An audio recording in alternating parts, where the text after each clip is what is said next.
and welcome to GameSack. You know, the exciting new CD-ROM systems of the early 1990s brought way to a new genre in video gaming called FMV. That stands for full motion video, and we thought we'd take a look at some of those early FMV 16-bit games here today. That's exactly right. And you can tell how amazingly popular the FMV concept was because just look at the glut of FMV games that we have today. Yeah, no kidding, right? Yeah. Anyways, as you can tell, we probably don't look so hot, do we? I mean, that's just because we are running GameSack this episode only on an actual Sega CD. It's true, no joke, we really are. That's right. And what better way to show off the awesomeness of FMV than just being FMV ourselves? Yeah. How do you feel about being an FMV person? Well, I feel like it's going to be a profitable, exciting new era of gaming that everyone's going to want to play. It's just exciting and new. Anyway, there are two types of FMV games we're going to look at. The first kind is live action, like us right here, and well, live action for the most part, but we'll show you. Just take a look.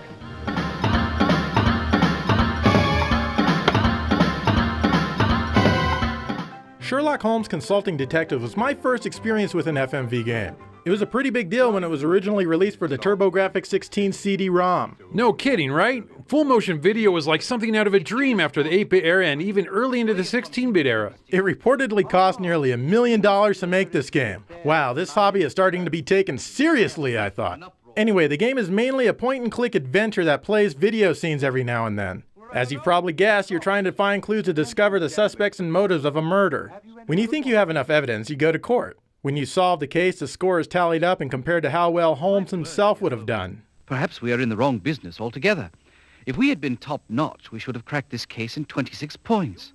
After you've solved each of the 3 different cases, the only thing you can really do is to try to match Holmes' score. It's not an exciting game to say the least, but it does have a bit of nostalgic value for me. The video quality is quite poor. The video pauses every few seconds and it just can't seem to keep up with the data. I never played this game back in the day as I didn't own a turbo system until later. I wasn't really missing anything great with this title. It would have been fun to have played an FMV game back then, but the fun would have worn off as I realized that there's really not much going on with this game. It's not bad by any means, but it certainly wasn't good enough for me to beg my parents for a turbo system. When the Sega CD came out, Sherlock Holmes Volume 1 was bundled in with the system. They changed some of the graphics around here and there, but the gameplay remains exactly the same. The video quality was improved a bit, but it's still pretty bad. Here's how the Sega CD and the turbo versions compare to each other. I gather he was reassigned to cover the case from here because he had some familiarity with the murder in Egypt. Mr. Harvey, are you at home? Apparently so, Watson. Look. Oh, what ghastly business.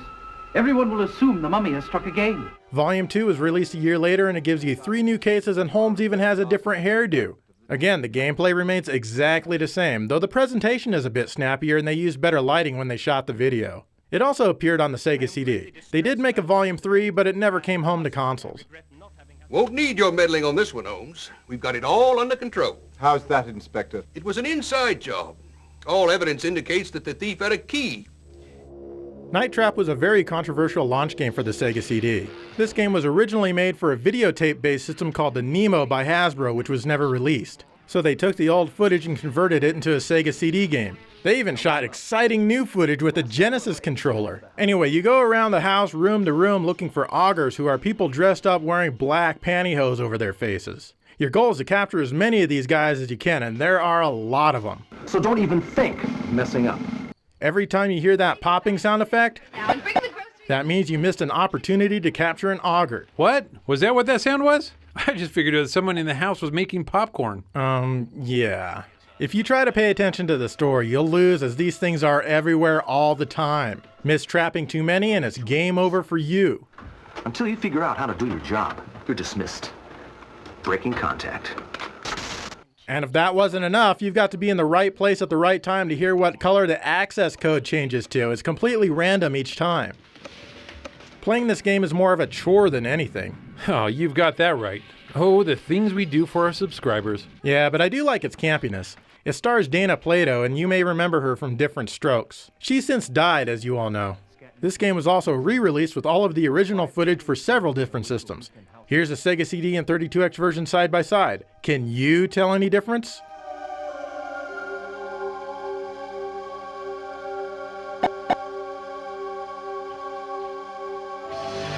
Hi, Eddie. Bye, Eddie. Nice of you to drop by, Eddie. Oh, and let us know when you want to die, Eddie. You may remember that the government got their panties in a wad over this game, and Nintendo's president argued in court over what a horrible company Sega was for having such atrocities shown in a video game. I want to state that Night Trap will never appear on a Nintendo system. Obviously, it would not pass our guidelines. What scene set this all off? Well, here it is. Pretty tame, right? Ugh, that's disgusting! Nintendo is right to complain to the government about this vulgar showcase of debauchery.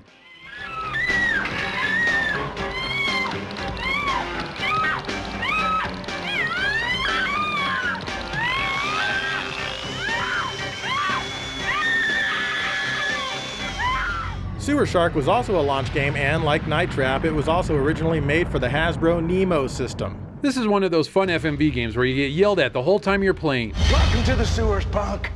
Even your name is awesome. Your call sign, Dog Meat. All right, climb aboard, Dog Meat.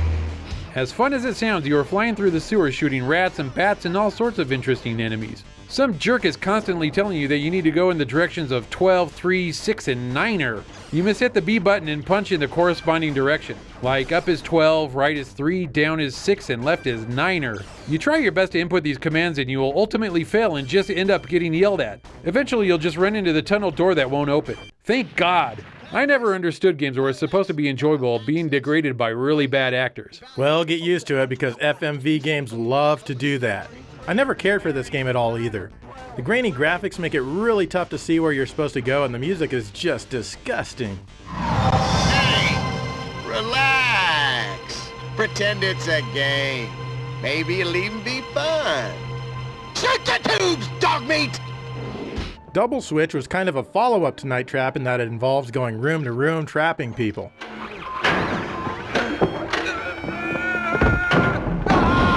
It stars Corey Haim. He's also dead now, by the way. At least he no longer needs to live with the shame of appearing in this game. Anyway, this game is a lot more complex than Night Trap was, and it makes it so that it's very hard to get any enjoyment out of the game. You go constantly from room to room, and the traps are very convoluted to set off. You've got to be in the right place at the right time, just like Night Trap, so you'll never see any of the story if you want to win. That is such a great idea for a game. No kidding, right? And you won't see any of it if you want to lose either, because it's game over for you. It's not as good as Night Trap. This was also released for the Saturn and the PC.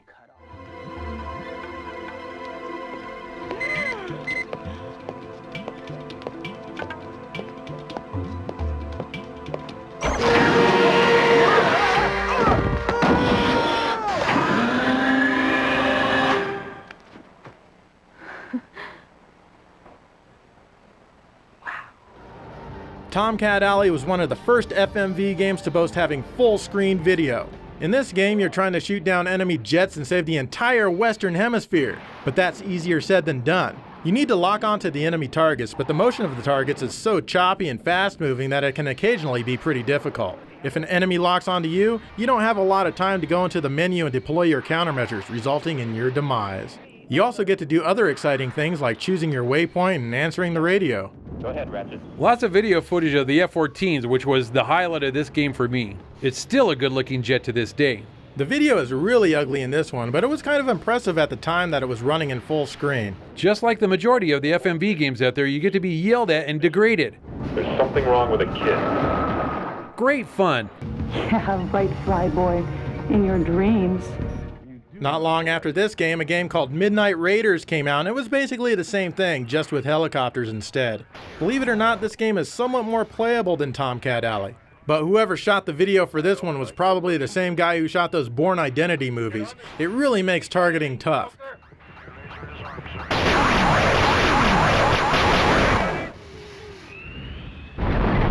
You're not half bad. Yeah, I love you too. Ground Zero Texas puts you in a Texas border town trying to shoot down aliens who appear human. Like Night Trap and Double Switch, this game has you switching cameras desperately trying to keep track of everything that is going on simultaneously. Fortunately, you only have 4 locations to worry about this time. Much of the game is spent on a semi-static screen shooting down aliens disguised as people, though occasionally you'll need to shoot someone during an actual event, and the people you need to shoot are chosen at random. Kind of makes memorizing the game tough, but it really does keep you on your toes. If one of the cameras takes too much damage, you'll get berated by your commander. I am personally going to call headquarters and find out what hole they dug you out of. If you stay alive long enough, the cameras will get fixed. Still, this game is pretty boring as you just sit there shooting people and never really get to see much of anything else happen. Pretty boring? You're way off, Joe. This game is unbelievably boring. I'd rather sit in line at the DMV than play any more of this game. I don't want the likes of you watching my back! The chopper's waiting! You're done! They even tried to make full motion video sports games, if you can believe that. First up is NFL's greatest, San Francisco versus Dallas. Yep, you can only play as the 49ers or the Cowboys. You know, I would have bought this game if it was actually Denver Broncos versus the Cleveland Browns. John Elway would have been in it, and everybody loves John Elway. Yeah, it's made by Park Place Productions, who before this made several good John Madden games on the Genesis, so it's gotta be decent, right? Not even close. The entire game is played using stock footage of these two teams playing together. Pick a play and a video scene plays out the result. You have no say if it succeeds or doesn't as far as I can tell. You can even watch in full screen mode, but it looks really bad. Near the goal line for the Cowboys. He's looking for a wedge, heading back upfield. Next up is Prize Fighter, which is a boxing game presented entirely in black and white. Now this is definitely a better effort. However, I've always sucked at boxing games, so I can't really get very far into it. Let's get ready to rumble! The action is fairly responsive for the most part, but Punch-Out doesn't have anything to worry about here. He always wanted to be a boxer, until the tragedy. Wait it for me, Mr. Kid. Come on, come on. Finally, we have Slam City with Scottie Pippen. Here you play one-on-one basketball with several chumps whom you need to beat in order to play Scottie. This is the 32X version here. It's not tremendously good and it looks really silly. It seems to be completely random if I make a shot or not. Between the shots, you get to see some guy hitting on a hot chick. Basketball at its finest. All I want to do, girl, is carry your books, hold your hand, and walk you home from school. Wow, that was a tough segment, Joe. Is that all of them? Oh yeah, sure, I think. Oh, wait, what about those Make My Video titles or something for the Sega CD? Dave, I didn't want to mention those. Basically what you do with them is you try to edit a music video out of random streams of video. They're just awful. As a video editor myself, they do not get my seal of approval. Yeah, I imagine they're pretty much on the preschool grade of videos. Make my video. Peace. I'm out like shout. And that Marky Mark guy, you know, he'll never amount to anything. Come on, at least he didn't die like some of the other Sega CD stars. Well, that's very true. So, well, anyways, let's move on to the better ones, the animated FMV games. Oh, I think those are a little bit better in my opinion. I definitely prefer them. Let's check them out. Yeah. Let's start out with the classic Dragon's Lair. Oh, how I love the Don Bluth games. Back in the mid-1980s, this was unlike anything out there. This, like many games in this section, were originally based on the futuristic technology of Laserdisc. You were playing a Saturday morning cartoon. What could be better than that? Well, playing a Transformers Generation 1 cartoon, maybe? I don't know. Well, maybe, but this was awesome. You play as Dirk the Daring trying to rescue Daphne from some dragon. You don't have complete control over your character. You can only choose the action the player will make on a linear storyline. The Sega CD version here suffers hugely by the limitation of the system's capabilities. Firstly, the game doesn't fit the screen, and secondly, the video is very grainy. They could have fixed the full screen problem, it was just lousy programming. Ultimately, the game is still playable, but it's not as good as the original arcade version. So, back to the control. As the video plays out, you must enter a command at a specific time to further the story. If you don't, you usually get a pretty cool death scene animation. I feel that these may have been shortened from the original arcade game, but I may be wrong. Even though you might enter the correct command, if you don't do it within the time allotted, you will die. This version gives you unlimited continues, which is great, and usually doesn't set you back too far after you continue. All in all, this is still one of my very favorite FMV games. Great animation and really cool character and background art really draw you into this game. The game is on almost everything out there. Hell, you can even buy it for your DVD player and use your DVD remote to play.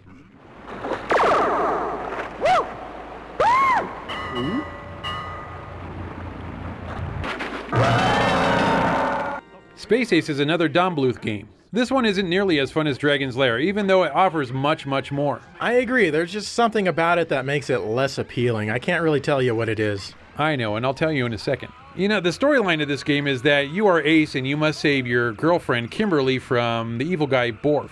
Throughout the game, you can choose multiple paths instead of just the one path like Dragon's Lair. Choosing these paths will sometimes turn Ace into Dexter, which is just a juvenile form of himself. It's a great idea and adds a lot of replay to the game. Yeah, and it teaches kids that it's bad to be a skinny dork. Only being a huge beefcake is acceptable. The game is more lenient with your button entries than Dragon's Lair also.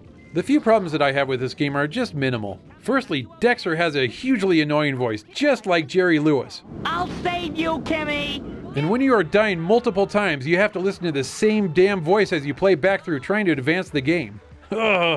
Secondly, when you die, an extra animation screen has been added of Borf taunting you. While it's slightly interesting the first time, it gets old and time-consuming after the 15th or 20th time. Still, this is a decent game, but I prefer the style of Dragon's Lair a lot more.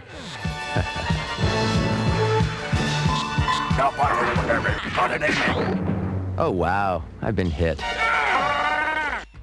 Cobra Command is a game about you and your experimental attack chopper taking on a complete terrorist organization. Sounds impossible, right? It is, but thank God this is a video game, because you can always do the impossible in games. Anyways, this game switches up the usual routine by adding a few more buttons to worry about, unlike previous games. This time you have 2 buttons to worry about, a Vulcan gun and missiles. Also, you have a reticle that you use to aim your weapons at enemies. Throughout the game, you'll be given directions you need to execute, such as up, down, left, and right. It's weird doing this as you use your reticle to steer in different directions.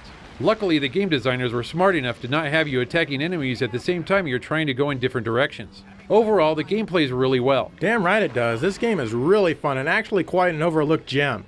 It controls really well, and the new redone sound by Wolf Team really packs a punch. There's even some background music, but it's nothing great. My only gripe is that the video is very choppy with a super slow frame rate. Other than that, it's a decent game for your collection. Well, this was a launch game for the Sega CD, and that's why the frame rate is quite low. Wolf Team did try to clean a lot of it up.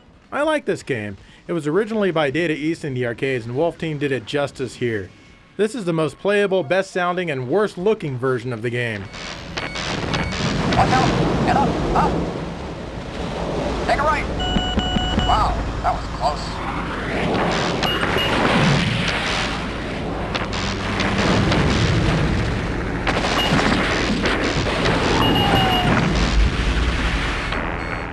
We've talked in depth about Road Avenger in GameSack episode 29, 4 underrated games.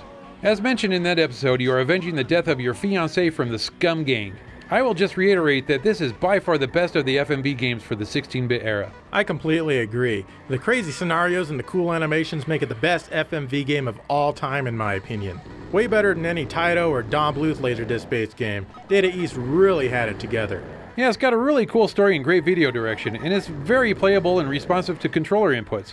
Plus, it has one of the best intro songs of all time. Yep, this game is immensely fun, and I'd rather play it than the arcade or laser active versions. It doesn't randomly mirror the scenes like those versions do, and the sound is awesome as well. I just wish the video quality could be better, but otherwise this is the most playable and best sounding version of this game.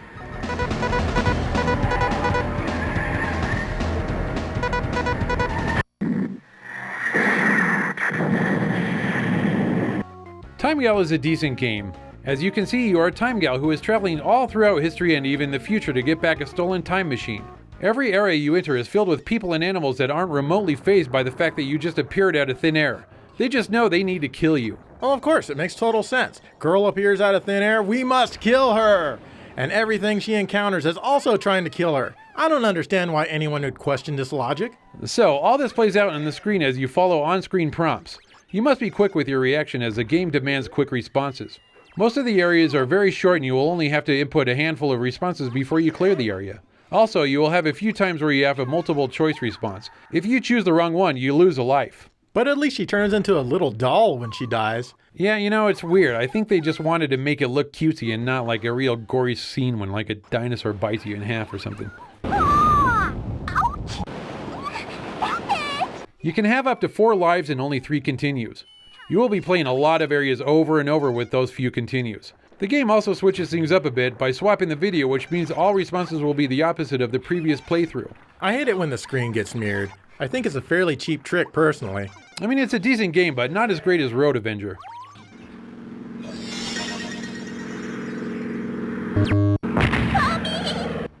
Revenge of the Ninja is a story about your father who was defeated trying to save a princess from a castle. Your father selfishly dies and leaves you in charge of saving the town and also rescuing the princess from the evil castle. I have to say good luck because this is probably the hardest of the Wolf Team FMV games. The response time required is so short that you'll be dying constantly. Wow, really? I found it pretty easy, much easier than Dragon's Lair. I must be some sort of savant. Well, you're something. It's not a savant, but you are something. This game at least gives you 5 lives per continue, but that won't be nearly enough. The video quality seems even worse than the other FMV games. I know it's hard to believe, but just look for yourself. This was a very late release as far as I know, and maybe Wolf Team just gave up by that point. You know, I do find some of the death scenes funny, but I even like Time Gal better than this one, though not by much. Hi.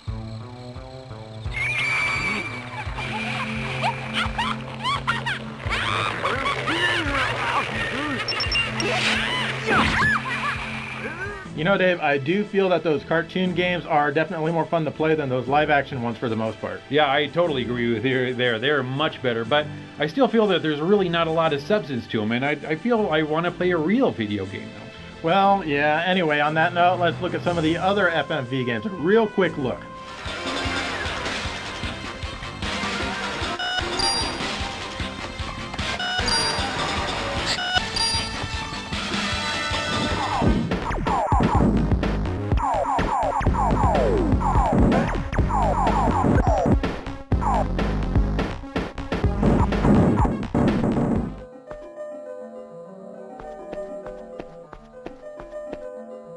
Who's there?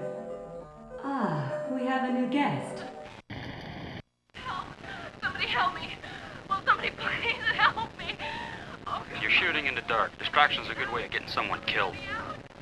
help me! Somebody help me! Will somebody please?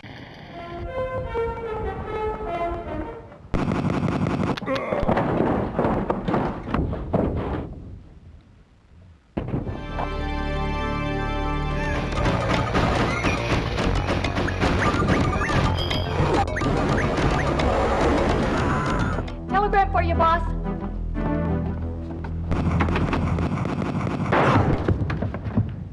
Someone shot my boyfriend.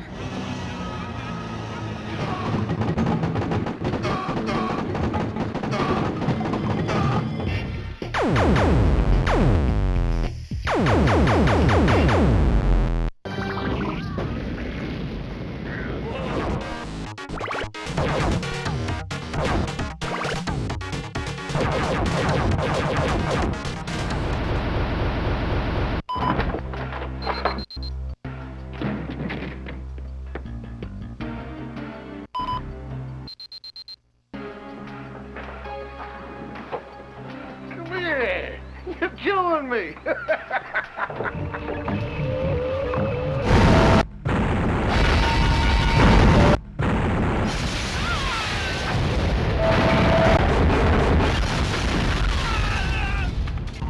And that wasn't even all of them. There are even more FMV games than that, if you can believe it. That is truly unbelievable at how many FMV games were released back then. I mean, what in the hell were they thinking? You know, with the grainy video and just the blurriness and it just gave me a headache every time, and I had to take ibuprofen. It just hurt. Yeah, very true. But aside from a few standout games like Road Avenger, this is definitely not what video gaming is all about, and it really ruined the reputation of the Sega CD. But if you like the FMV stuff, be sure to check out our Laser Active episode that we did a while back, because it has a lot more of that kind of gameplay for you. That's right. And thank you for watching the Sega CD enhanced version of GameSack. We will see you next time.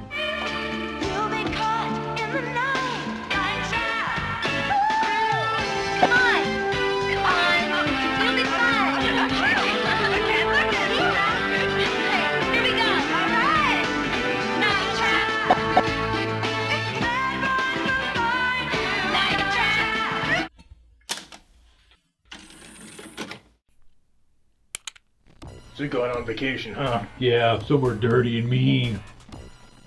Hey kid, Dave here's going on vacation and we need you to co-host a show. They say you're good, kid, but you're gonna have to prove yourself in this town. Everybody's counting on you, man. If you screw it up, GameSack's over forever. You got it? And GameSack better be here when I get back. He's gonna screw it up, I just know it. See ya. Get on the stool, dog meat!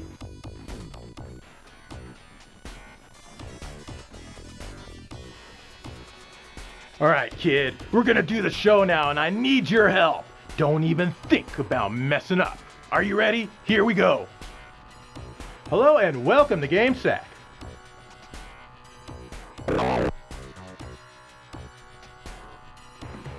Kid, what are you doing? We're losing subscribers. Let's try this again. Hello and welcome to GameSack. You can do it, kid! You can do it! Just what the hell do you think we're doing? Now we're gonna have to cancel this show, all because of you! Get down! You've just been game sacked, bitch!